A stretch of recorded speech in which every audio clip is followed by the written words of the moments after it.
Hey guys, Dr. Thorpe here. I'm sorry it's been a second since there's been a video update. Hopefully I'll address a lot of things in today's video update. I had just been super overwhelmed here in my professional practice, being on that team that brings the district back to return to learn. So I had tried to keep up with grading and discussion forum feedback and things like that would hopefully help you move forward in the course, as opposed to kind of some of this extra stuff. I do want to insert a caveat here that if any of you need this similar grace extended as we get into these last 2 weeks of the class, and as I know you get into kind of the meat and potatoes of what it looks like to return for you, please just email me and let me know. A couple of you already have, but this might look like some grace to turn in things on a little bit of a different timeline, and also grace to modify that ending assignment, right? I want this ending assignment to be something that is super meaningful to you and that you can actually use in your professional practice.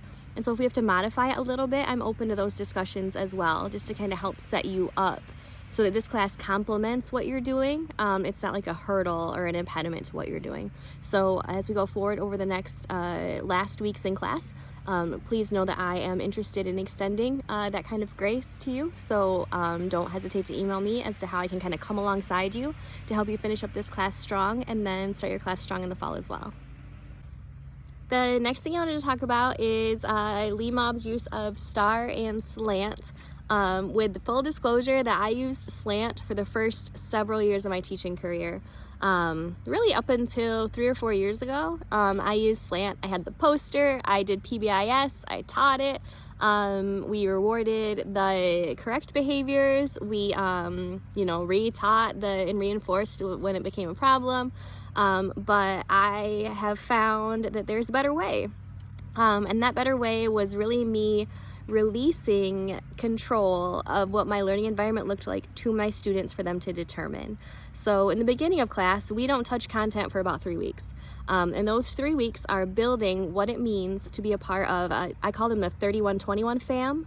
That's my room number.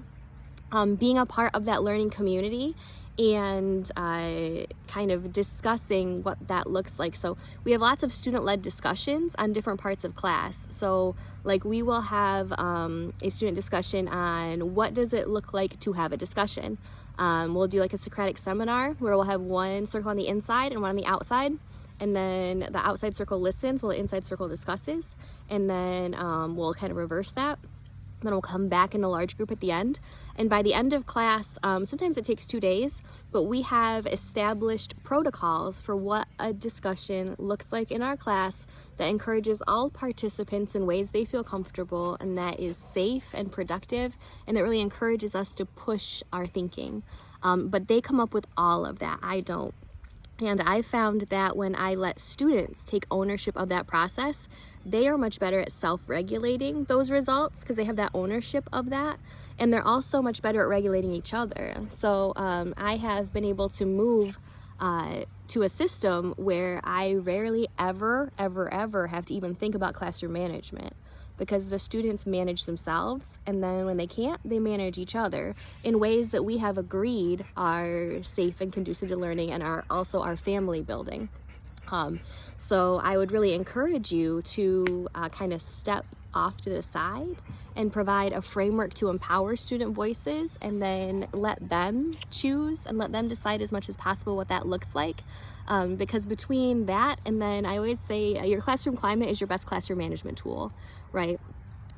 So when you foster that good sense of community, that good classroom climate, and then you have those really strong relationships with individual students, you won't need to spend hardly any time on classroom management. But it can be a pretty big paradigm shift for us to step aside and really give students all that control and all that power, and it takes a lot of time. But what I found is it is absolutely worth it. Also, I think from a trauma-informed standpoint and a cultural responsiveness standpoint, I think that slant is super grounded in like white middle-class centric views of what it looks like to be an engaged learner.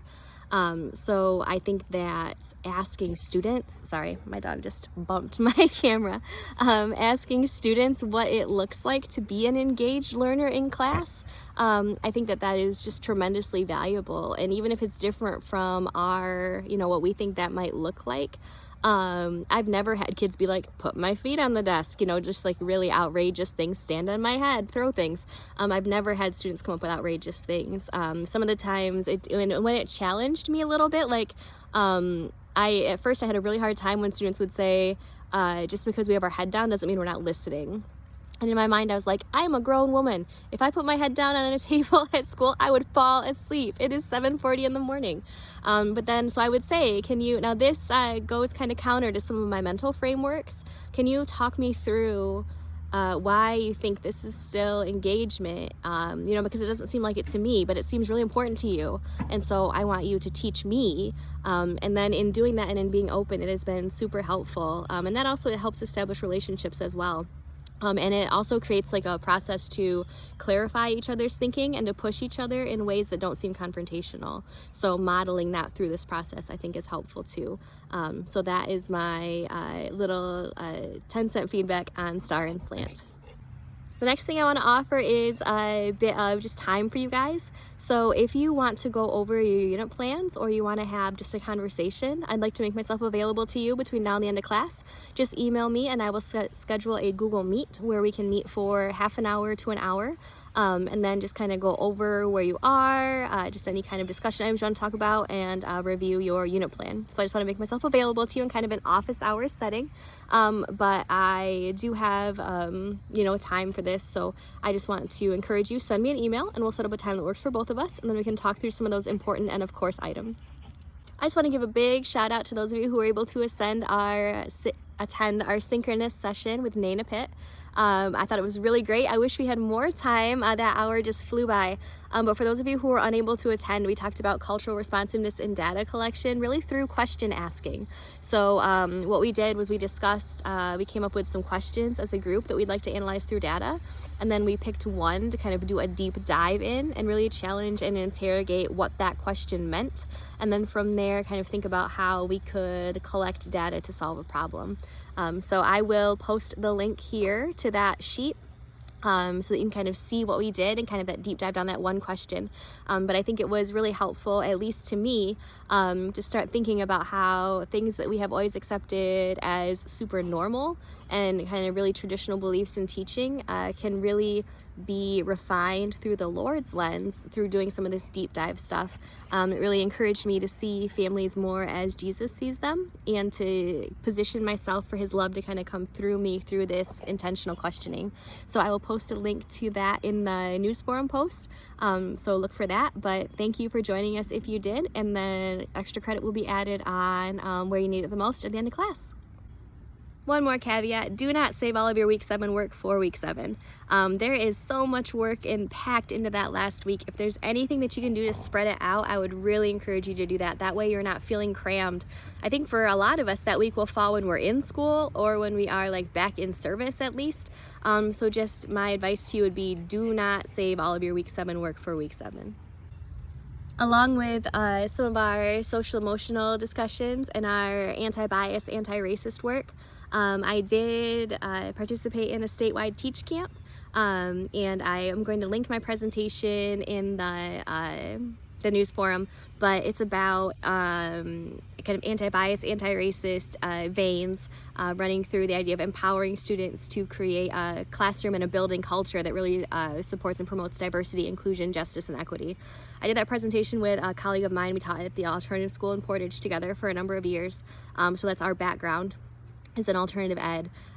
So it was just really on our heart to kind of do some of this work. So I'll share that video for your viewing pleasure in the news forum. The link doesn't expire, so you can watch it in this class later when you have more time. I know it's super packed right now, but I just wanted to make that resource available to you. And then also I'm going to link 2 other presentations that I think are super helpful for those of us who are in hybrid or virtual learning, that really kind of helped frame my practice a little bit. So I am going to insert those in there for you as well, hoping that they can serve as some valuable and kind of free PD to kind of help us get started. They really reduced my anxiety, I feel like, about starting in this new model. So for those of you who don't know, I am fully virtual.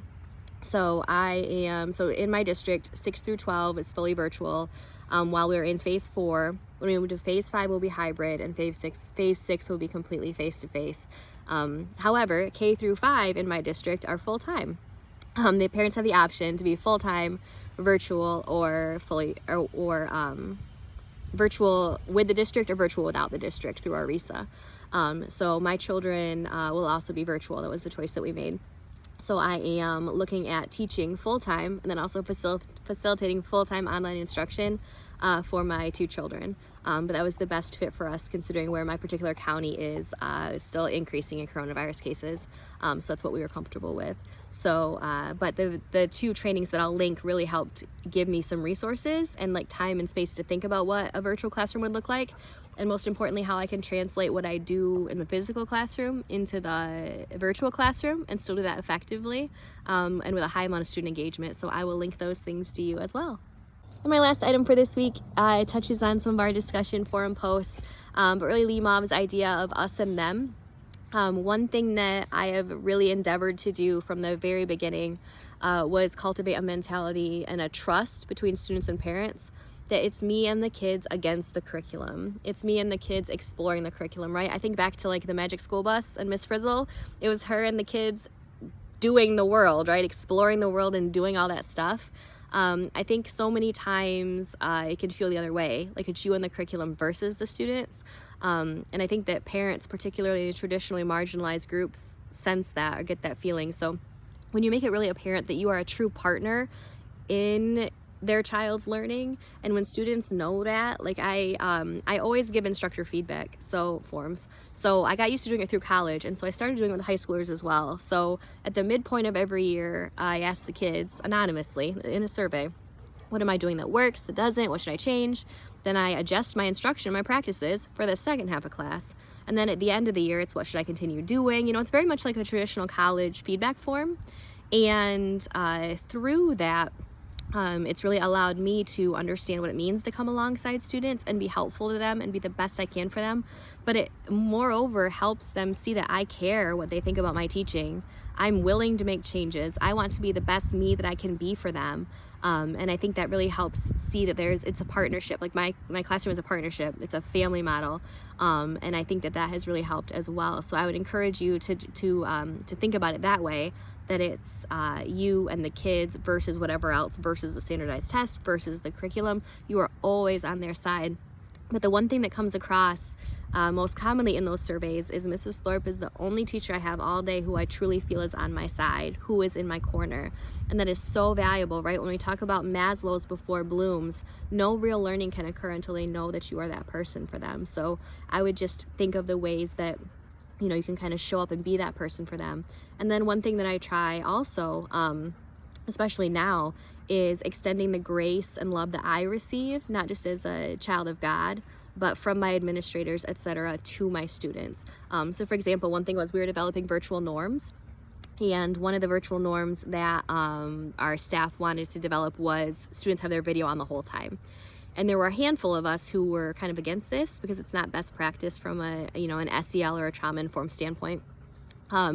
But what really spoke to me and what the Lord put on my heart about it and as a way to discuss it was in staff meetings, I occasionally have to turn my video off. I need to take care of one of my kids, or I need to, just do something where, my video is off for a minute. And my colleagues do as well. And during that time, I never think that, like, if a colleague turns a video off, I never think or assume that they're disengaged, right? I come at it with positive intentions. I assume positive intentions for them. And I just completely always think that they're still there and they're still engaged and they're still with us and they want to be there. And so I'd hope that they think the same about me in those moments when I have to turn my video off. And if I, as a fully formed human, require this grace and this love, how much more do our developing learners need, right? So trying to provide ways that provide a structure, but that also honor the fact that we need to extend at minimum the grace we receive, and then probably even more to these learners. I think during this time that's going to be even more important, I think, than ever before. And just, you know, my prayer has just constantly been, Lord, work through me, work in me, show me how to be the best teacher for kids in these times, open just the box of ways I've traditionally viewed things, right? I know what engagement looks like in a traditional classroom. Lord, show me what it can look like in a virtual classroom. Show me how to see these kids the way you see them every moment of every day they're with me. Open my heart, right, to be better for them, so that when, you know, so I don't feel challenged, so that I don't feel uncomfortable, like just open my heart to innovation, to creativity, and all those kinds of things. But I think that really that, you know, extending at minimum the grace we receive to the kids, I think will be a wonderful place to start. So looking forward to finishing up this class with you. Reach out about those Google Meets and keep in touch on all the class materials.